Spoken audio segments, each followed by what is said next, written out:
Music has always been a part of black culture. Rock and roll, blues, and jazz have all been inspired by African Americans. Hip hop, however, has righteously taken its place as the griot of the African American people, culture, and life. Hip hop is the voice of this generation.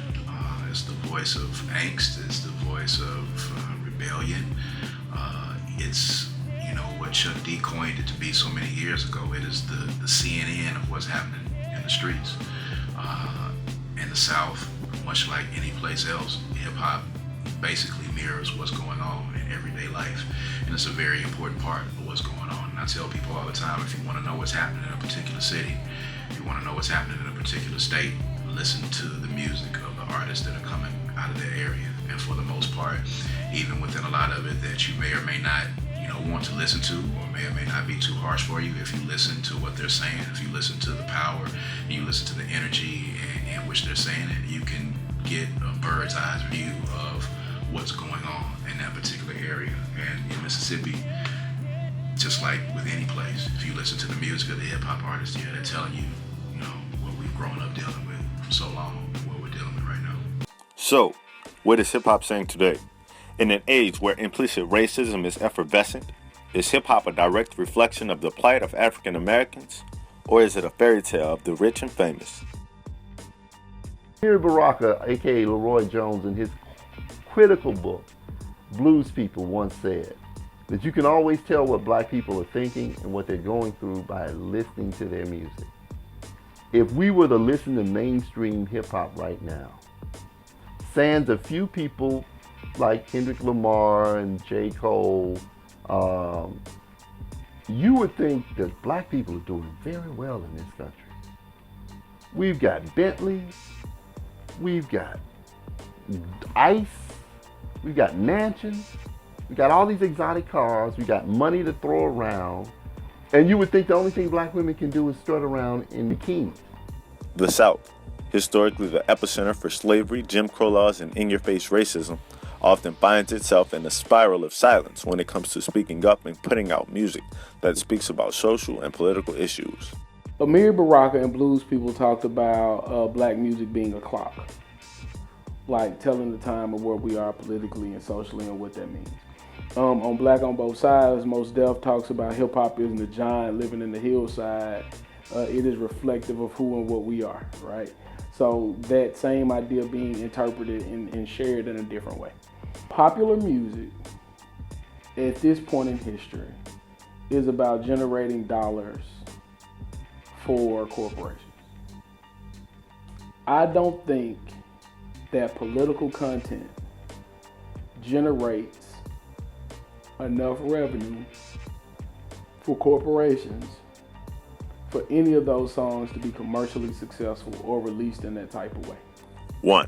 Traditionally, the East Coast, West Coast, and even the Midwest produce rappers that can easily be identified as conscious, while Southern artists are only publicized for their big cars, flashy chains, and braggadocious lyrics. And even though the South has had to fight hard for their place amongst traditional lyricists and its place in hip-hop, it would be remiss not to listen to what the South has to say. Hip-hop is probably the first form of American popular music that does not have its direct roots in the South. Other forms of music, whether it be blues, jazz, soul, rock, started in the South. Hip-hop is the first popular music that didn't have its direct origins in the South, but its indirect origins are deeply rooted in the South, as much as it's deeply rooted in Jamaica. Over the next few months, we explore the musical hubs of the South to expose the world to its hidden gems of hip-hop music. We will interview lyricists, commentators, activists, and historians for their thoughts on Southern conscious hip-hop and how it fits into the racial plight of African American people today.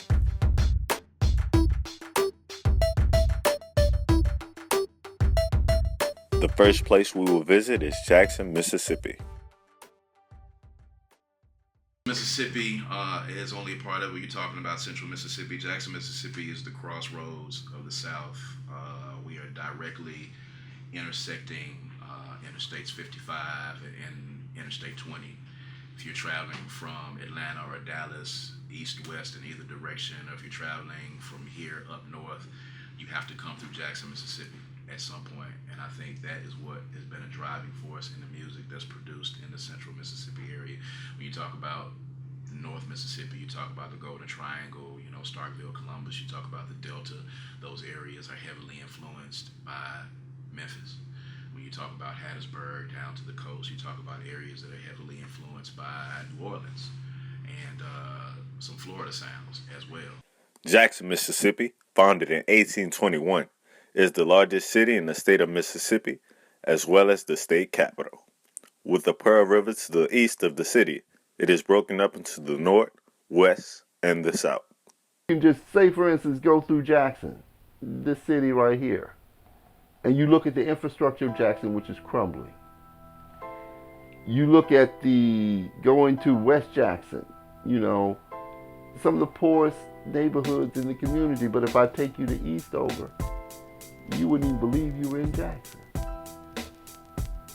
I had a friend that lived in Eastover, and he lives on the edge of Eastover, and he would constantly try to get me, white guy, love him to death, he would constantly try to get me to come to Eastover, and I didn't know how to tell him, hey man, I feel uncomfortable coming there. Why? Because it reminds me of the racial disparity. Because it's amazing that all of this money is in Jackson, yet none of it trickles down to the black community. We're talking about a city that's 85% African American. We're talking about a city where the seats of government are, you know, held by African Americans.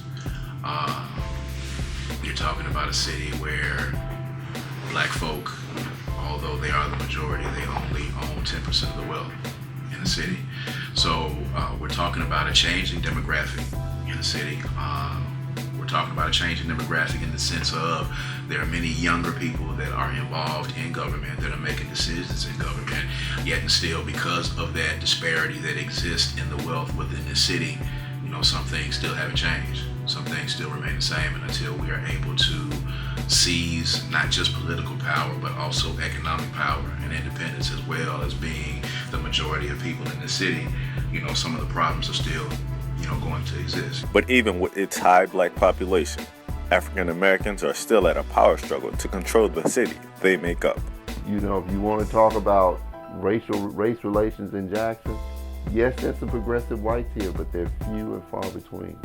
It's really the people surrounding Jackson that's the problem, because they're the people with the money. The first black mayor, Harvey Johnson, was elected over 12 years ago.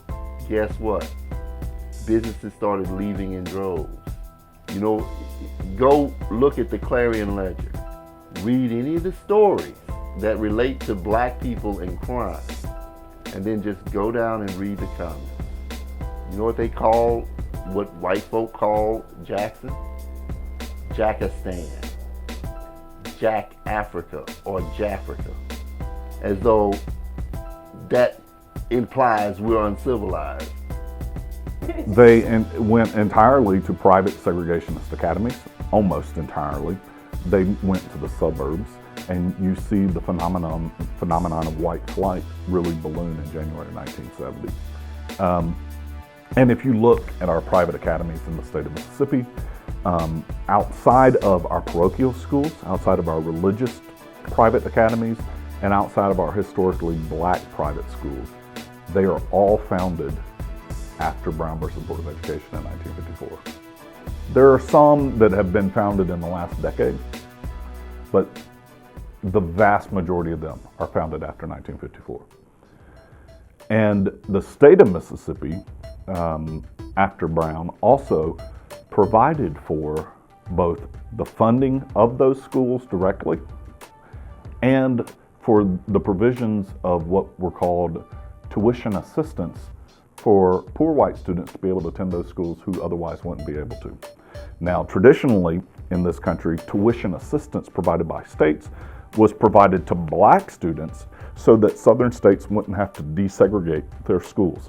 And what they would do is, if there was a black student, particularly in college, who wanted to, say, go to medical school, the state of Mississippi would pay for them to attend a school out of state that was desegregated, or pay for them to attend a historically black college so that they wouldn't be forced to desegregate the University of Mississippi.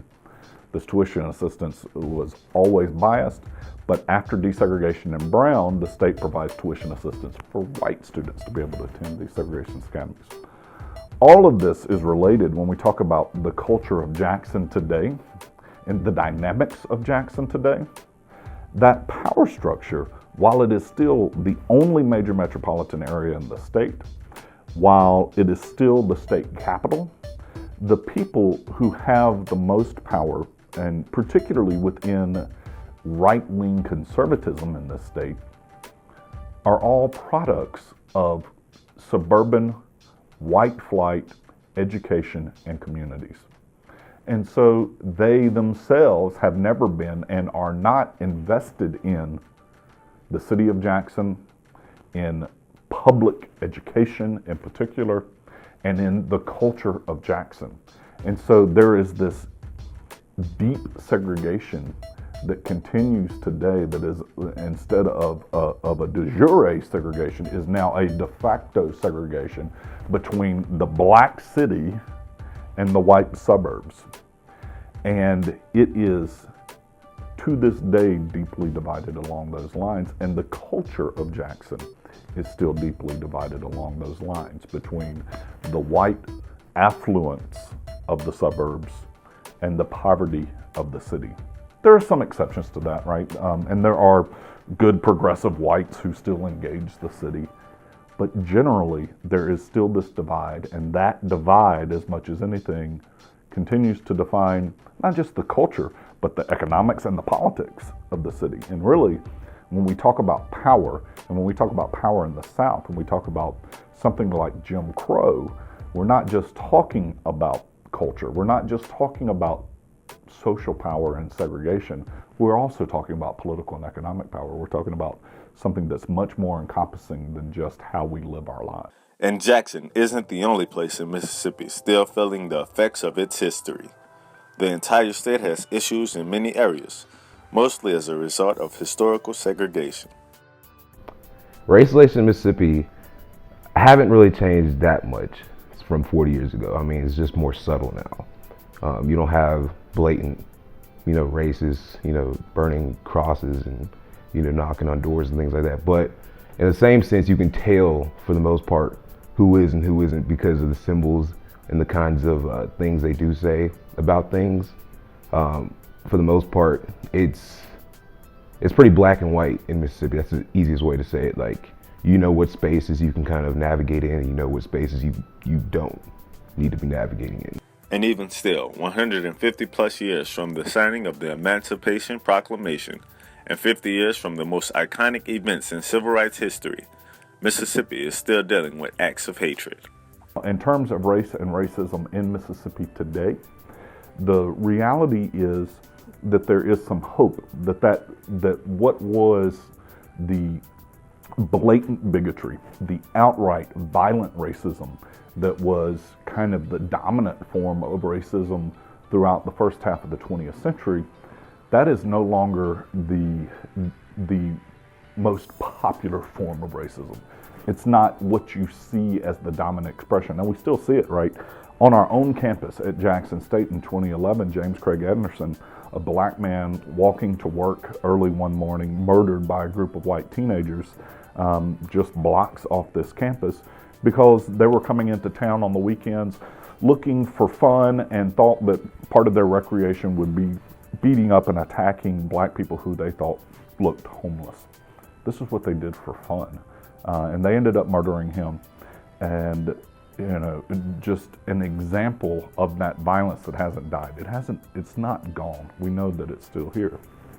The difference today is those young white teenagers faced a city that has a black mayor, a county that has a black district attorney, and every single one of them is in jail today. So that expression of racism, while it hasn't died, it is still a serious problem.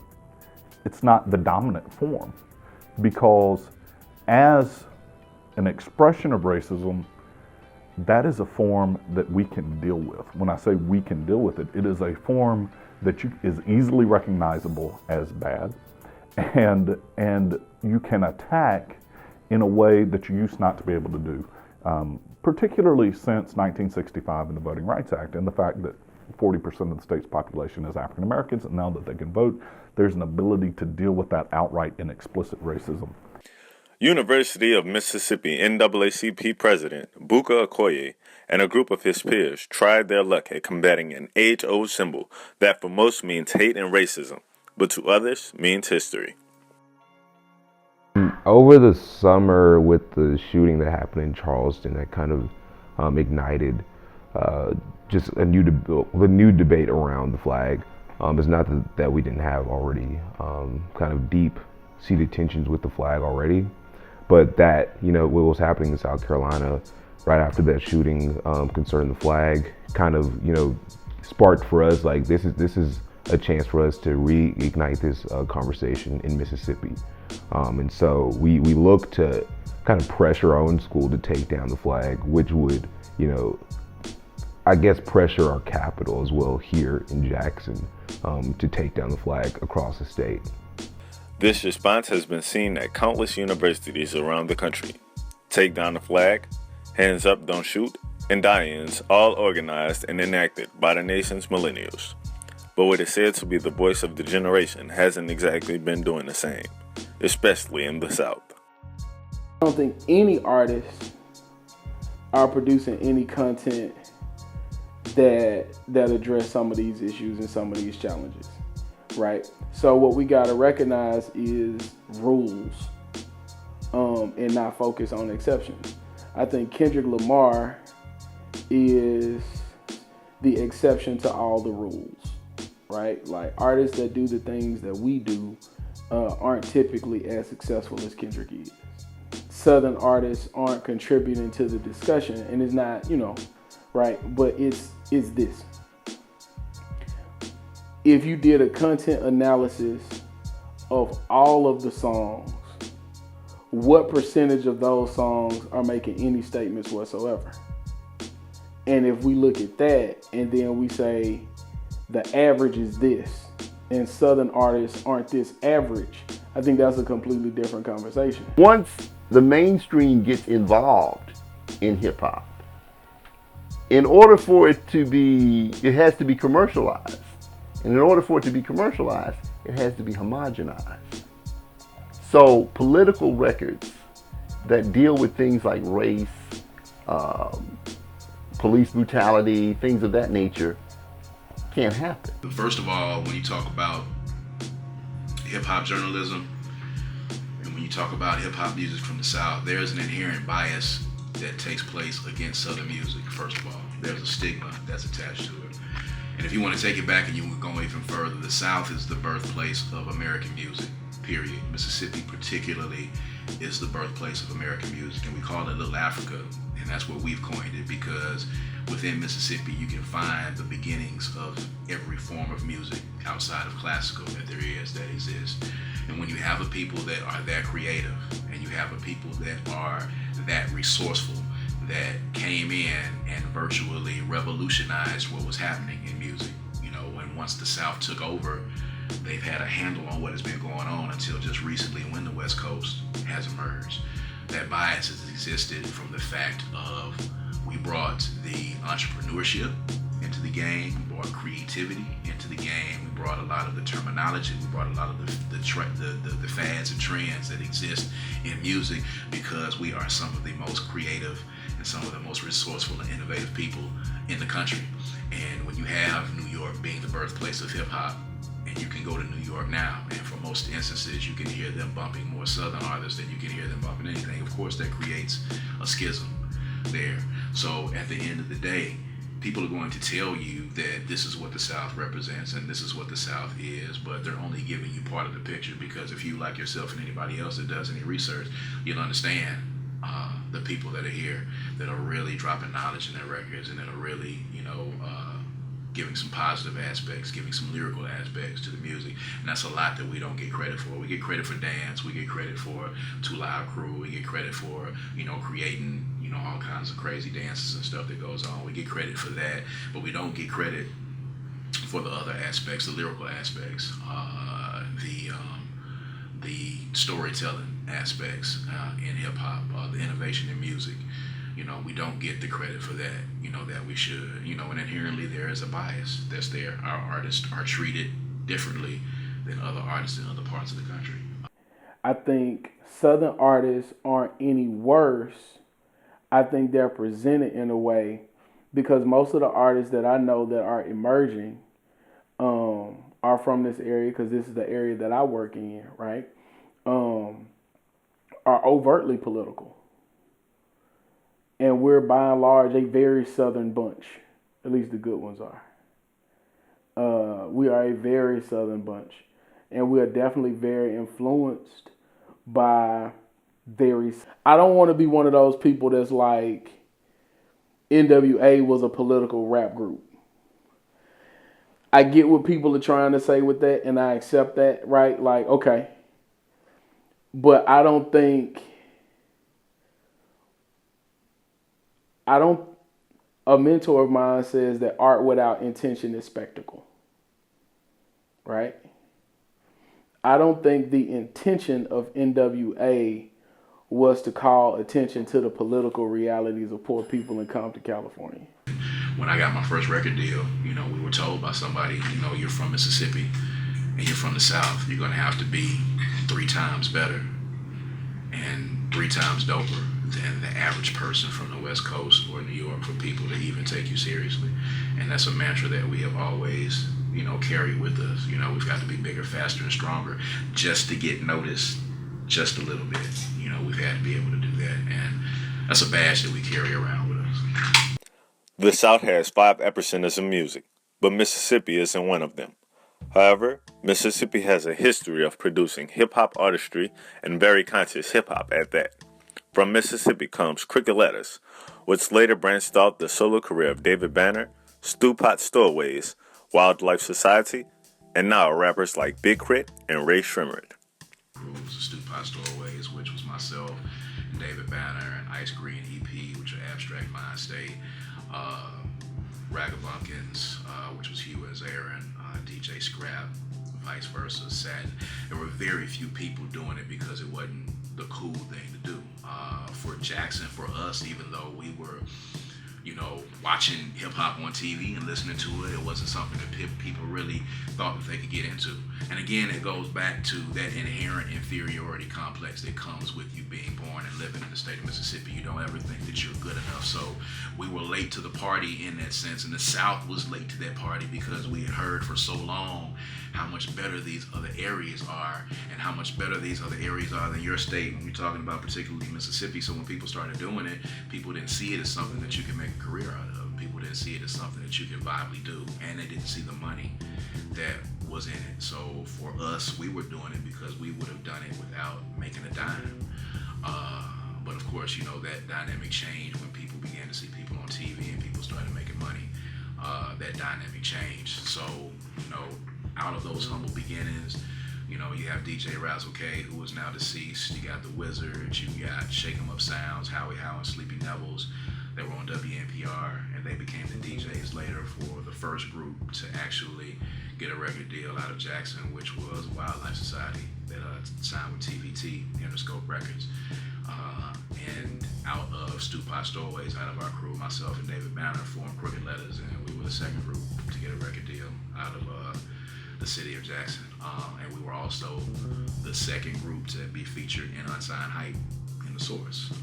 And Jackson, Mississippi is one of the few cities outside of New York, outside of Chicago, LA, Houston, and these other areas that have ever had multiple groups to be in Unsigned Hype in the Source. And at the time, Unsigned Hype in the Source was like the pinnacle of what you could do as an unsigned artist. It has since, lost its luster and its glory, especially the whole print, genre. But, at the time, the Ragabunkins were the first group to get Unsigned Hype in the Source, and then us. And then shortly after that is when we got our record deal.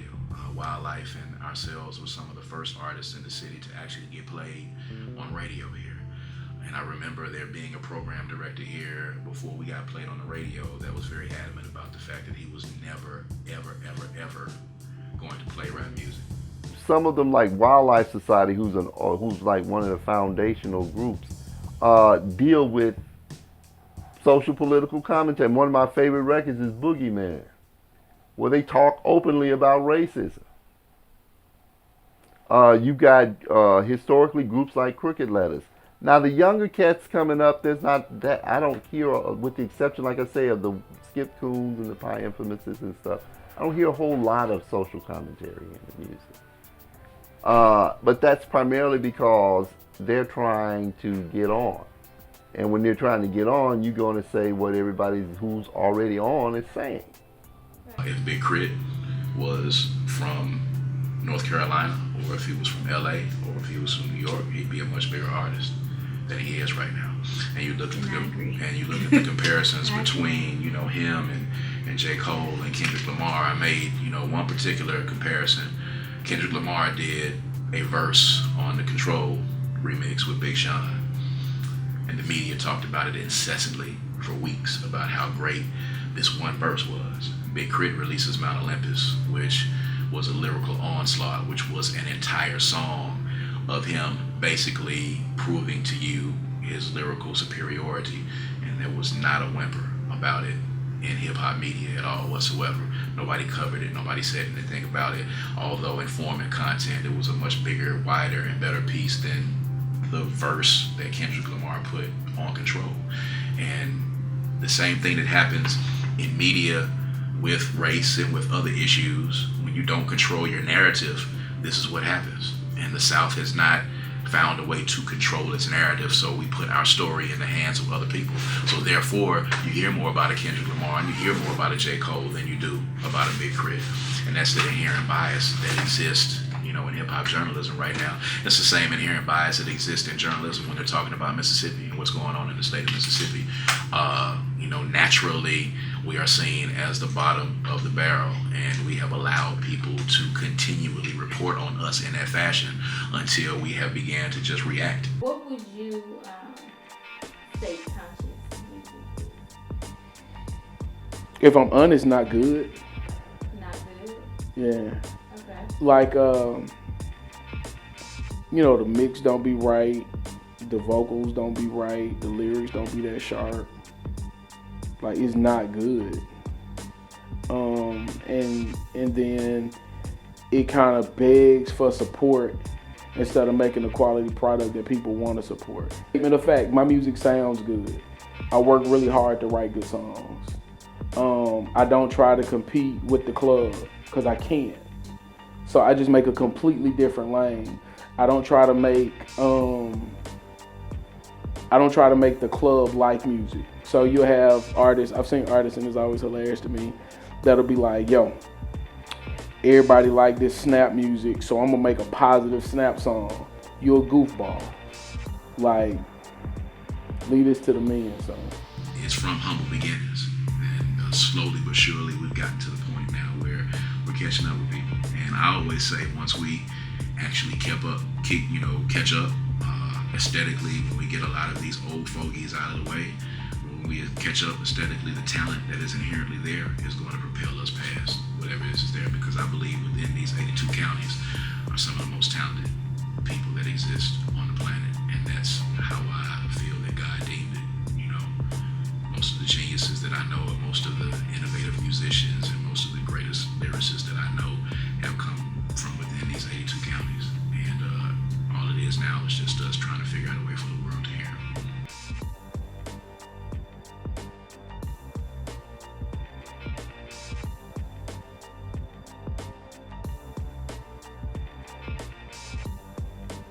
Join us next time as we explore the sounds of Houston, Texas. Do us a favor and check out the website KIFCTheMovie.com. Follow us at KIFC The Movie on Twitter and Instagram, and share this video on your Facebook. And we love feedback. Leave comments below and feel free to ask questions.